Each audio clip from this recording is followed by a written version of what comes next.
Hey guys, Mike here, the Detroit Borg, with a look at the third and final Galaxy Tab 4 in the series, the 10.1 inch. So this is the largest. I've already looked at the 7 inch and 8 inch. And once again, this is pretty much the same tablet, just blown up to size. It even has the same screen resolution, just over 10.1 inches rather than 7 inch or an 8 inch. Now the interesting thing here is that this is considerably cheaper than the Tab 3 from last year. This starts off at $349. You can pick it up for $319 right now on Amazon. But last year it started off at $399. So a big price cut here. Now this gives up the Atom processor from last year. This goes with the same quad-core processor in the 7-inch and 8-inch model, which is clocked at 1.2 gigahertz. So we should see the same scores in terms of benchmarking. So again, 10.1 inch display, 1280 by 800, good for 149 pixels per inch. That's pretty low. Now the Wi-Fi version comes standard with 16 gigs, but like the Tab 3, you have a 64 gig SD card slot for expandable storage. Alright, so let me just cut this seal so we can get into the box here. Flip it around. Should get a little tray here to slide out. There we go. Galaxy Tab 4, a little bit upside down here. Alright, so let's go ahead and pop this out of here. So as you can see, we have our dusty Tab 4. On the back, we have a piece of plastic covering the back panel. So let's go ahead and peel that off. And then on the front, we have a label covering the glass. Alright, so let's set that aside for just a moment while we clear the packaging contents. So inside we have our literature, which includes a Samsung Galaxy Tab Quick Start Guide. Pretty basic there. And we also have Owning the Galaxy has its rewards, just an incentive to register your Tab 4. We also have, what else is here? Software upgrade instructions, pretty basic. And then we have the health and safety and warranty guide in multiple languages. Not much interesting reading there. We should also get our peripherals here. So we have our USB wall charger. Now this has a glossy finish as opposed to the matte finish on the other Tab 4 products. We also have our matching white micro USB 2.0 charging cable. And we just have a few more bits of plastic to remove. We have one covering the camera lens. We also have another one covering the IR blaster right there. And we're just going to remove this serial number sticker on the back, which also indicates that it's 16 gigs. Now before we take a closer look, let's just tap and hold the power button to boot it up for the first time. As you can see, the power button is up toward the corner here on the left side.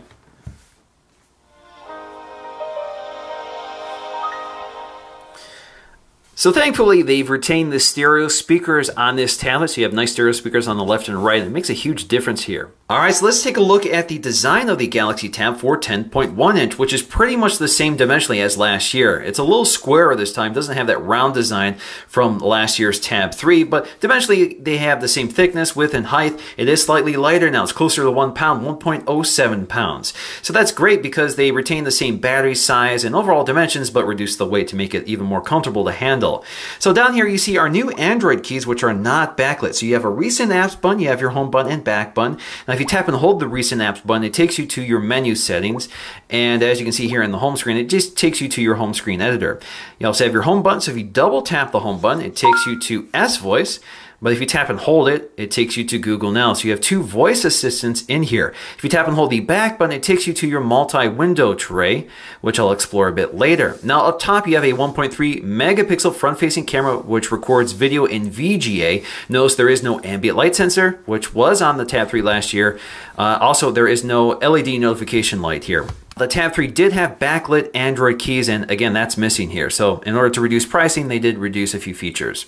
Now the back panel wraps around the edges and has this kind of faux leather finish without the stitching we see on Samsung's higher end tablets. So if you look at the corner down here again, you can see that that plastic wraps around the edges with that nice grain to it. So it gives you a little more of a grippable texture to it as opposed to a glossy finish like we had with the Tab 3. Now toward the back we have that 3.15 megapixel fixed focus camera, good for 720p HD video, and it's pretty flush to the surface back here. Notice there is no LED flash like you get with the more premium tablets from Samsung.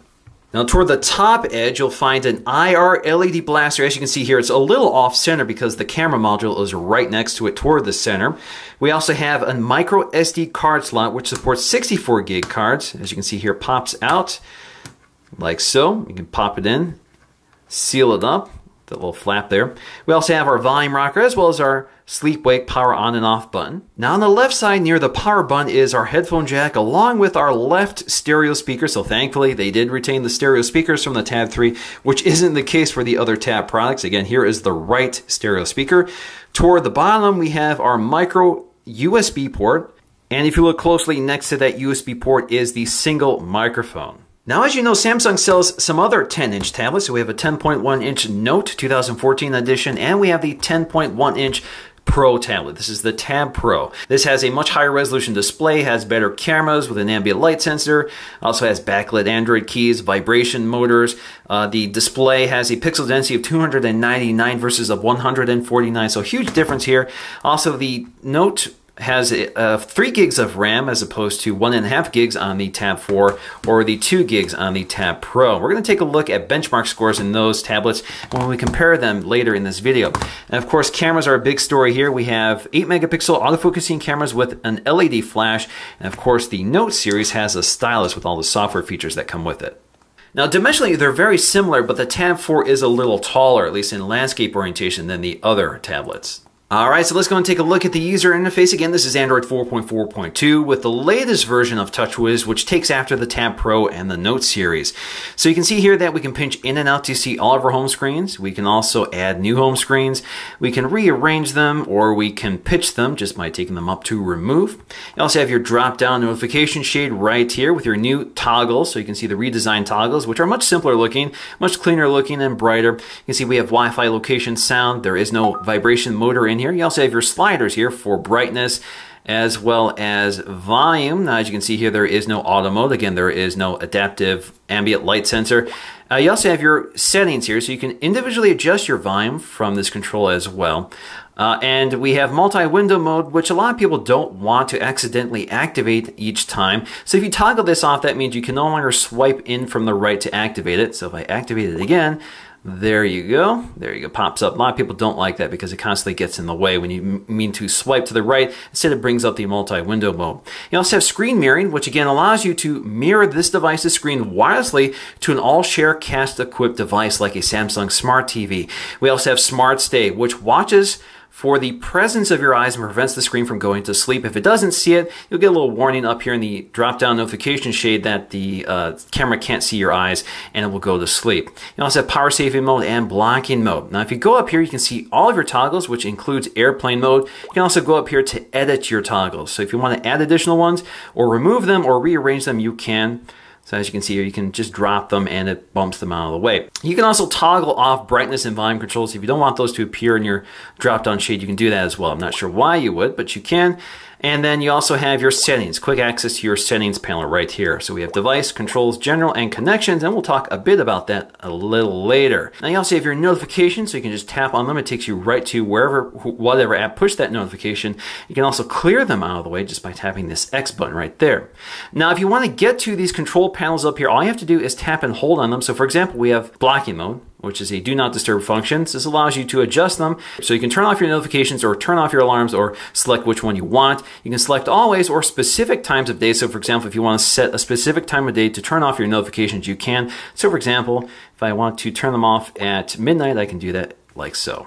Now, as you can see here, they've given us 2 home screens to work with, and you can tap on each one of these icons down here to select which home screen you want to look at. They've given us some of these widgets, which you can remove if you prefer just by tapping and holding on them, or move them around. As you can see here, everything moves out of the way for you.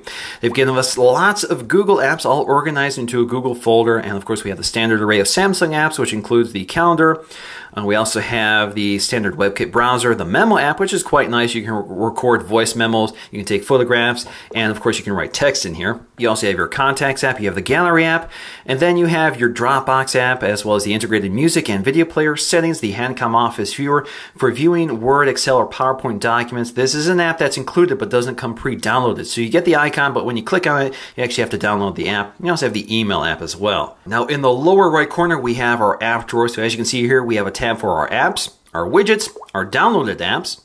If you go down here, if you go to the apps drawer, you can see if we go to the menu settings up here, we have the option to create folders, set wallpaper, and a few other things, but you can also uninstall or disable apps. First, let's go and create a folder here. So we're just going to do test. Click OK. So now we have a folder here. And as you can see here, they've created a page just for foldered items. Now, if you want to add items to that folder, you'll have to go up to Edit again. So this gives you your editor within the app drawer. So now I can drag and drop these apps to that folder, or I can just go right to the folder and go to plus and select the apps I want to add. So for example, Netflix, Watch On, etc., etc. Click Done. So as you can see here, we have a folder full of our apps, and we can also drag and drop this to the home screen if we want. Now, when we're in the app drawer, we can go up here to Settings, go to Uninstall or Disable Apps, and we can select specific apps to uninstall or disable. Now, only certain apps are eligible. Some of these are permanent. You can't do anything about them. They stay with the tablet no matter what. But some of these can be disabled, and some of them can be uninstalled. Now, most of them cannot be uninstalled. So, for example, the Memo app up here, if we select that, we can disable the app. We can't uninstall it. Now, if we disable it, it pretty much just hides. It disappears. Some of these apps I can uninstall, such as Geekbench 3, so I can uninstall it, which I don't want to do right now because I want to use it later. But if you go up here now, if you go to Show Disabled Apps, you'll see all the apps you disabled. They're still there, they're hidden, but you can also reactivate it if you prefer. Click Done. Now, if you want to drag and drop any one of these apps to the home screen, you just tap and hold on it. It takes you to the home screens. So now you can go up here to create a folder. You can go up to App Info to find more information about the app, or you can cancel. Now, as you can see down here, we have this little editor which appears, so we can drag and drop it over this editor and drop it into place once we're satisfied. If you tap and hold on the home screen, you get to the option to set wallpaper, select your apps or widgets, create a new folder, or create a new page. If you tap and hold the power button, you also get the option to shut it down, select airplane mode, restart it, or select mute or not. Now, as you can see here, there is no vibration mode. That's because there is no vibration motor in here. Now, if you tap the volume button and select the settings icon, you can individually control the volume for notifications, media, and the system.